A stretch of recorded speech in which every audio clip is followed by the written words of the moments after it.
Bonjour à toutes et tous.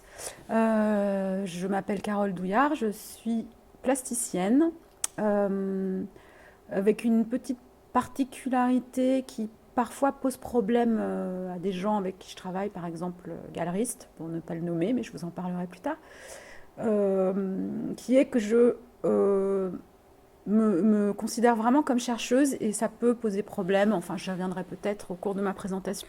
Euh, donc j'avais choisi de vous parler à l'époque où on avait où on avait le temps d'anticiper, où le temps était encore quelque chose de maîtrisable a priori. J'avais décidé de présenter une performance, enfin j'ai du mal à m'exprimer parce que je suis fatiguée, mais ça va venir.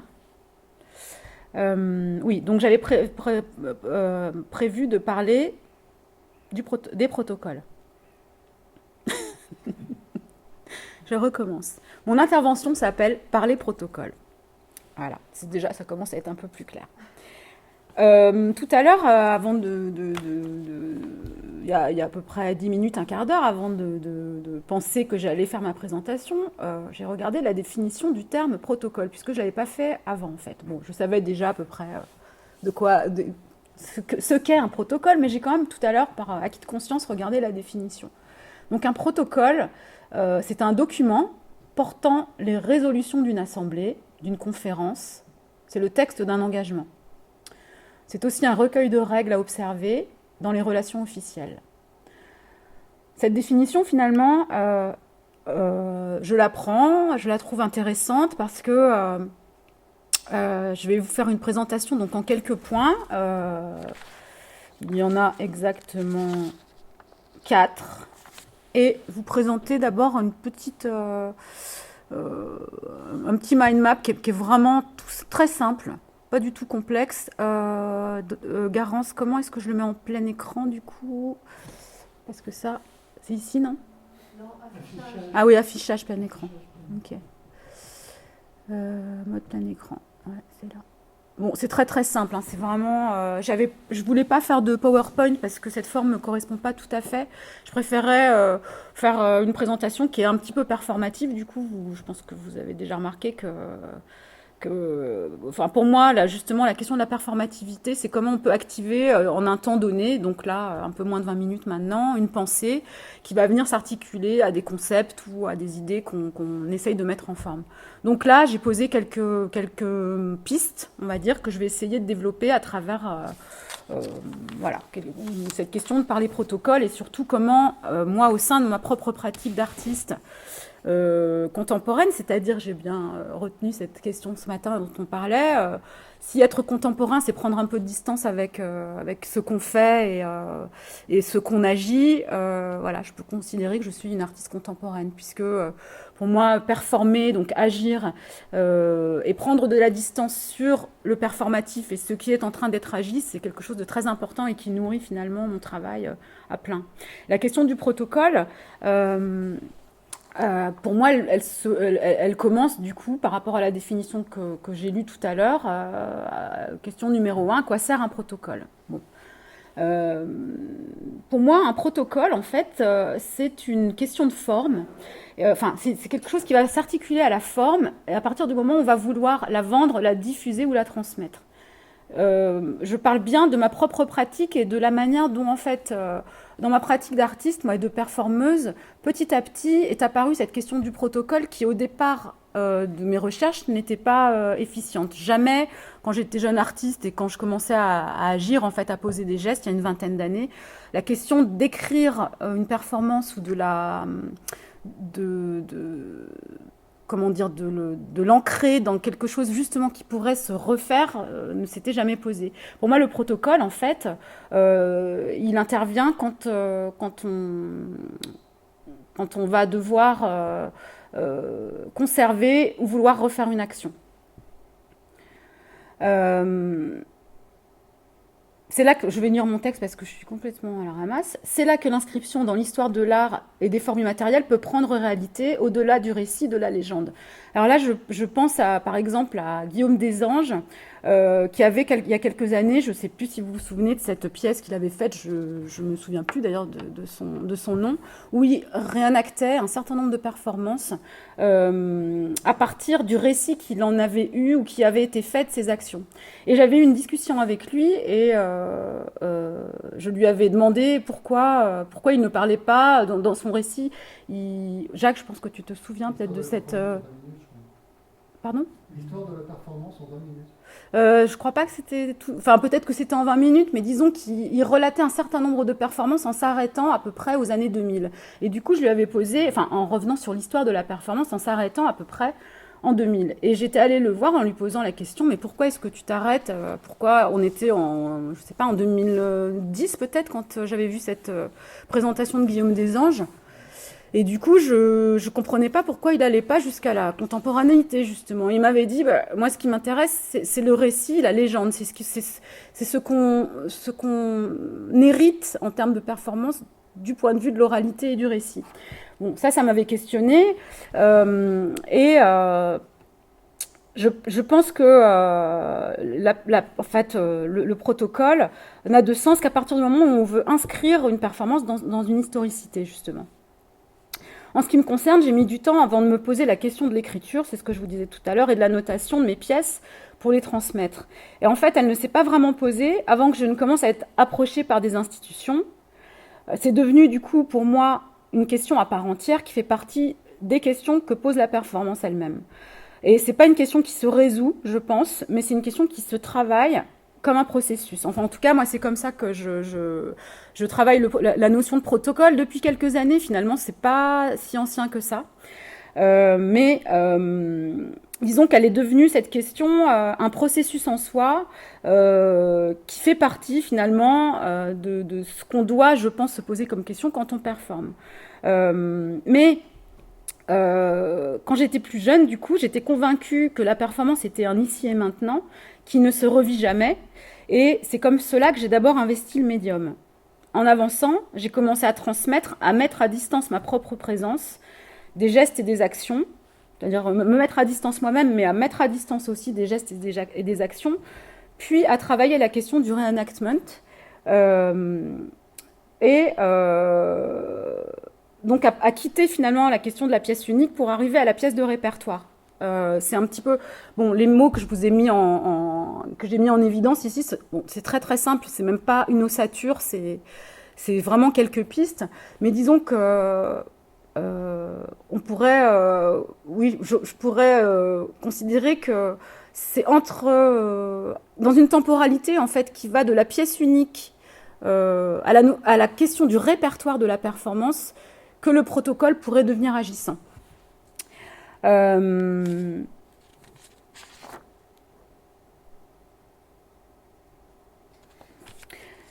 Alors, je vais vous présenter un certain nombre de mes propres actions et leurs protocoles, du coup. Alors, je vous disais tout à l'heure que la question de la recherche, enfin en tout cas du processus, de l'œuvre processuelle, peut poser problème. Alors Jean-Baptiste, je ne sais pas pour toi, j'imagine que les questions se posent différemment, mais pour moi, la question en fait de la dimension de recherche et de la performance vraiment comme un processus actif qui se travaille au corps, et aussi de la question des protocoles qui pour moi ne sont pas des objets figés, mais c'est ce que je vais vous présenter, mais qui sont des objets, des récits en tout cas, ou des formalisations qui peuvent avoir une certaine souplesse. Cette notion de recherche peut poser problème, en tout cas d'œuvre en processus, peut poser problème à partir du moment où on travaille en relation avec le marché qui s'attache quand même, reste quand même extrêmement attaché aux objets. Et ça, je reviendrai dessus tout à l'heure à la fin de ma présentation, si j'arrive à la faire dans les temps, parce qu'il est déjà 11h09. J'arrive à cette performance, en fait, que donc j'ai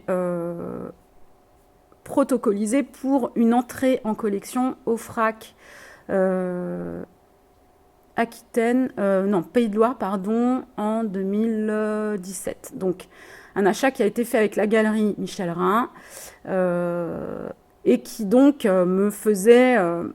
comment dire, c'est à partir du moment en fait où il y a une arrivée pour moi sur la question du marché que le protocole aussi arrive. Et donc avec Michel Rhin, on a souvent des discussions qui sont d'ailleurs passionnantes sur la question de l'objet. C'est pour ça que je vous avais mis tout à l'heure cette question qui pour moi est centrale, celle de l'objet. C'est-à-dire que quand on travaillait avec un galeriste en fait ou avec le marché, alors je dissocierais par là d'ailleurs deux choses, le marché privé et le marché des institutions qui en ce moment je trouve accèdent beaucoup plus au protocole et aux performances que le marché privé qui reste encore je trouve complexe à convaincre ou en tout cas à pénétrer, mais de fait, c'est normal puisque les formes performatives ne sont pas des objets, justement. Et avec Michel Rhin, on a souvent des discussions, justement, sur cette question de l'objet et du non-objet qui, comme je vous le disais, pose problème. Et on est très rarement d'accord, en fait. Donc, on travaille ensemble, mais pas toujours. Parfois, je vends seul, parfois, je vends avec lui. Le protocole en question, là, Unfolded Picture, c'est un protocole que j'ai rédigé dans le cadre d'une acquisition au FRAC Pays de la Loire, et qui, alors excusez-moi, j'avais pas prévu de le présenter sur un PC, donc j'avais plus de maniabilité pour vous présenter les choses sur mon propre ordi, mais bon, on va essayer de le faire comme ça. Protocole très classique, en fait très écrit, qui présente la condition de la réalisation, la préparation de l'action. Là, il s'agit en fait d'un protocole où c'est moi-même qui performe la pièce, puisque c'est une édition, en fait, une édition de photographie qui sont pliées à l'intérieur d'une boîte et que je déplie en fonction donc d'un protocole que je rédige. Donc cette action, elle est achetée par un FRAC, mais c'est moi qui dois la réaliser. Enfin, c'est moi qui la réalise a priori. Donc là, il n'y a pas de détachement entre le performeur, celui qui agit, et la pièce. Ce qui n'est pas du tout le cas, par exemple, dans une deuxième pièce qui vient d'être achetée, en fait, en ce moment, là, par... excusez-moi, j'ai beaucoup de mal aussi à être d'une part claire et d'une part à sortir des documents pour revenir à d'autres présentations. Donc en ce moment, il y a une acquisition qui est en cours d'achat par un FRAC, peu importe, c'est pas la question de quel FRAC n'est pas intéressante, mais par contre, ce qui est très intéressant, je trouve, c'est que comme cette œuvre, elle est en train de rentrer en collection dans un FRAC qui se veut, en fait, comment dire, qui travaille dans les territoires et qui voudrait que la pièce ne soit pas une pièce figée, mais qu'elle puisse circuler en fait dans différents contextes, ça m'oblige à me poser la question finalement de faire s'adapter un protocole à un contexte en mouvement. Donc ça, c'est une pièce qui s'appelle The Waiting Room, qui est une action faite, le protocole en fait est très simple, ce sont 6 hommes qui pendant 4 heures restent dans un espace et sont dans une situation d'attente, donc il ne se passe rien pendant 4 heures. L'espace est fermé, enfin la pièce d'origine était réalisée dans un espace fermé, donc les spectateurs rentrent dans l'espace, pénètrent la pièce et vont prendre place en fait avec ces 6 performeurs qui a priori ne font rien. Donc ce qui me semble intéressant par rapport à cette acquisition et au fait que cette pièce rentre en collection, c'est qu'on a convenu avec le FRAC en question de fabriquer ensemble un protocole qu'on est en train de commencer à rédiger, qui soit finalement un protocole qui, à partir de la pièce d'origine qui a été faite en 2014, va s'assouplir pour pouvoir prendre place dans différents contextes qui peuvent être une bibliothèque, le FRAC lui-même, donc un endroit, un white cube, un endroit très codé et très clairement identifié comme espace de représentation. Et puis des contextes beaucoup plus... des espaces publics justement beaucoup moins normés, beaucoup moins évidents, où il peut y avoir des objets sur les murs par exemple, où peut prendre place cette pièce. Et du coup, je suis en train de rédiger donc avec le FRAC une espèce de co-protocole qui va nous... En fait, qui me fait moi d'abord me détacher de la pièce, c'est-à-dire imaginer, c'est les questions qu'on me pose en ce moment et je les trouve intéressantes, elles sont... elles sont déstabilisantes mais très intéressantes. C'est comment faire que ces pièces-là, qui sont vraiment pour moi enfin cette pièce par exemple, c'est une composition, c'est-à-dire que je travaille dans un espace donné. Par exemple, cette pièce a été présentée au Musée des Arts à Nantes il y a 3 semaines, et donc autour de la pièce, il y avait autour de la performance, là où elle prenait place, il y avait d'autres œuvres, des sculptures et des peintures. Et il faut que j'adapte à chaque fois finalement la présentation et la situation au contexte et aux éléments visuels par exemple qui sont autour. Donc pour moi c'est un travail de composition qui joue entre ma sensibilité, l'espace qui m'est proposé, le contexte qui m'est proposé. À chaque fois c'est une articulation. Donc comment faire que le protocole finalement devienne un récit froid et distancié de ma propre sensibilité pour qu'il puisse être remis en place par d'autres. Ça par exemple c'est une question dans laquelle je suis en ce moment avec ce FRAC pour imaginer évidemment une question que n'osent jamais vraiment me poser mes interlocuteurs en cas d'achat qui sont quand vous serez morte, comment la pièce va pouvoir continuer à exister sans votre propre présence. Et je trouve qu'en fait c'est une question très intéressante quand on est artiste de performance, enfin comme moi je peux l'être, et que du coup je travaille avec ma propre intuition, sensibilité pour mettre en place des actions finalement qui sont affective ou disons sensible, vraiment liée à ma propre sensibilité, à mon propre regard porté sur un espace, comment se détacher en fait la transmission de sa propre sensibilité pour en faire un objet froid. Pour moi ça c'est une question très, très complexe et assez passionnante en fait, je dois dire. Bon voilà, c'est une question dans laquelle je suis en ce moment. Voilà, là par exemple c'est la même performance mais présentée au musée. Donc comment aussi cette question du mouvement aussi des pièces par rapport à leur contexte, voilà, c'est une question qui m'intéresse, mais je ne vais pas la développer maintenant parce que j'y arriverai jamais. Pour être un peu plus concrète, parce que là je vois bien que mes idées sont très difficiles à se mettre en place, je vais vous montrer l'exemple d'un objet performatif que je trouve très intéressant. Il est 17, donc il me reste quelques minutes peut-être pour en parler. Assez rapidement, alors c'est pas du tout, là ça concerne pas du tout mon travail, ça concerne le travail d'un artiste qui s'appelle André Toth, que je ne connaissais pas d'ailleurs il y a encore quelques temps, et auquel j'ai été confrontée très récemment lors de l'acquisition, enfin du jury d'acquisition du CNAP, d'une commission d'acquisition du CNAP, en fait, de laquelle je fais partie en tant que jury. Et on a été confronté à quelque chose que j'ai trouvé très très intéressant. Je vais vous le mettre en grand format. Donc c'est affichage, plein écran. Je trouvais en fait bon, je suis tombée sur cette, pendant la commission d'acquisition du CNAP, en fait, qui a eu lieu il y a 3 semaines, a été présentée cette œuvre qui, je trouve, pose des questions très intéressantes. Alors, juste pour revenir sur la commission du CNAP, bon, je voulais, quelque chose que j'ai dépioté un petit peu, c'est le nombre d'œuvres présentées lors de cette commission d'acquisition. Alors, 38 œuvres en tout, 2 œuvres immatérielles sur les 38, dont une rattachée à une sculpture. Donc on peut considérer que sur les 38 œuvres présentées, donc pour les acquisitions 2020 à l'automne, il y a une pièce qui est purement performative, et c'est celle-ci, d'André Toth.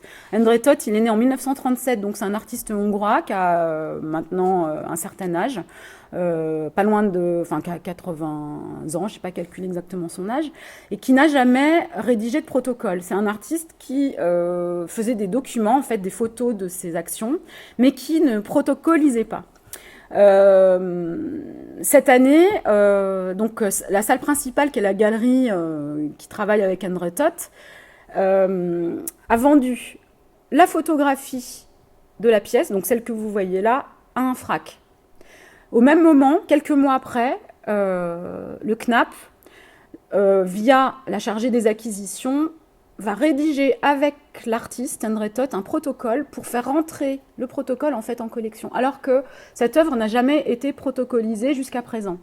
Donc moi, ça m'a beaucoup intéressée parce qu'il y a une sorte D'abord, il y a eu une discussion très intéressante autour de la table sur la relation à l'artiste, la relation en fait entre l'institution et l'artiste, et sur la question de la rédaction d'un protocole à 80 ans, enfin de l'accompagnement d'un artiste qui a déjà une durée de vie derrière lui, qui n'a jamais réalisé de protocole et que l'institution va venir...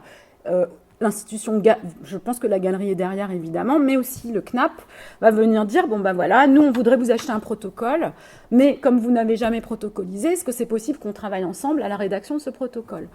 Ça a posé question au moment du débat et du jury parce que plusieurs personnes qui intervenaient n'étaient pas d'accord sur le fait de venir justement remettre en question la manière dont un artiste a travaillé toute sa vie en ne travaillant que le document, en n'intervenant pas du tout du côté du récit de la pièce ou de son reenactment possible. Et donc, les gens du jury n'étaient pas d'accord sur cette question, que finalement, une œuvre performative est évolutive et qu'il y a une certaine souplesse, qu'on peut, à un moment donné, intervenir avec un artiste, faire bouger le travail, dire, bah voilà, nous, on aimerait vous acheter un protocole, donc même si vous n'en avez jamais fait, est-ce que c'est possible d'en rédiger un ? Bon, ça a été un débat très très intéressant. La pièce a failli ne pas être achetée, finalement elle l'a été. Mais ce que je trouve très intéressant et qui me pose vraiment question par rapport à cette question, enfin de notion de protocole, c'est comment à un moment donné un FRAC en fait peut acheter en un temps T un document d'une performance, donc cette photographie, on est heureux quand on manifeste, donc qui est datée des années 70 et qui se réfère à une seule performance qui a eu lieu une fois et qui n'était pas faite pour être réenactée en fait. Comment, à quelques mois près, en fait, une autre institution, donc le CNAP, va acheter un protocole qui donc remet en question l'historicité de cette pièce puisqu'elle va être protocolisée, elle va pouvoir être réenactée, donc on n'est plus du tout dans une pièce historique, mais dans une pièce qui devient contemporaine du coup et qui redevient contemporaine alors qu'elle ne l'était plus. Et pour moi, il y a un conflit qui n'est pas résolu. D'ailleurs, j'ai contacté le FRAC en question, qui était très étonné que le CNAP achète quelques mois après que ce FRAC achète. Enfin, ils n'ont pas compris, et du coup, c'est en plein... Bon, moi, ça m'intéresse de mener l'enquête par rapport à ça, parce que le FRAC a acheté une pièce pensant qu'elle était historique, mais quelques mois après, le CNAP protocolise une pièce historique, donc en refait une pièce contemporaine. Enfin bon, ça me pose question. Et je trouve ça très très intéressant, parce qu'en ce moment, je trouve, il y a un mouvement du côté du protocole qui, c'est ce que je disais tout à l'heure de manière maladroite et très assurée, mais je trouve qu'il y a la question du répertoire en ce moment qui est en train d'émerger. Moi, elle m'intéresse beaucoup parce que cette question de la performance datée dans le temps qui serait justement historicisée, à mon avis, est en train d'être remise complètement en question par tous ces réenactments qui sont évidemment très efficients depuis quelques années, mais aussi par la question de répertoire, moi en tout cas que j'ai envie de questionner maintenant, c'est est-ce qu'il existe un répertoire de l'histoire, enfin de la performance en art visuel ? Pour l'instant, je crois que c'est pas le cas, mais c'est une question qui m'intéresse. Est-ce qu'on peut créer un répertoire des œuvres performatives dans le champ des arts visuels, puisque c'est finalement quelque chose qui existe dans le champ du théâtre et de la danse. Pourquoi ne pas penser au répertoire finalement dans notre champ d'activité, enfin en tout cas dans celui des arts visuels aussi. Juste pour terminer, je vais vous montrer juste un dernier document qui justement est un peu propre à des questions que je me pose sur ces notions de répertoire actuellement. Moi, je peux considérer que je suis partie de la pièce unique, c'est-à-dire de produire des gestes il y a 20 ans qui étaient vraiment des gestes... Ce qui m'intéressait justement il y a 20 ans, c'était de me détacher de l'objet, c'était de me dire, bon, on produit beaucoup trop d'objets. Pour moi, c'était quelque chose de plus possible en tant qu'étudiante en art.